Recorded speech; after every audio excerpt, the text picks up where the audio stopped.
Zahvaljevati se in poslavljati se sta dve ključni in koreniti vrlini vsakega spodobnega posameznika ali posameznice.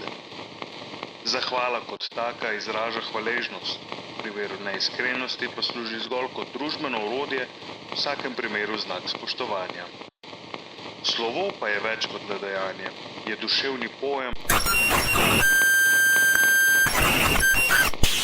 mnogokrat boleč in v redkih primerih dobrodošel.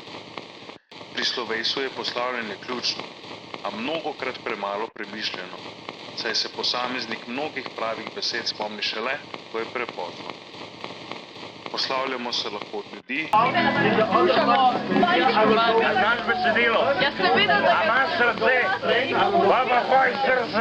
prostorov, obdobij, živali in vseh možnih konceptov, s katerimi se naš skupni čas, pa naj bo za krajši ali daljši, končuje. Poslavljanje in zahvaljevanje z roko v roki prideta pred nas, je včasih težko postaviti noge na trdna tla. Skupaj sta namreč močno čustveno orodje, nepogrešljivo za delovanje človeka v družbi. Kako ustavljamo? Do konca. Ne ta.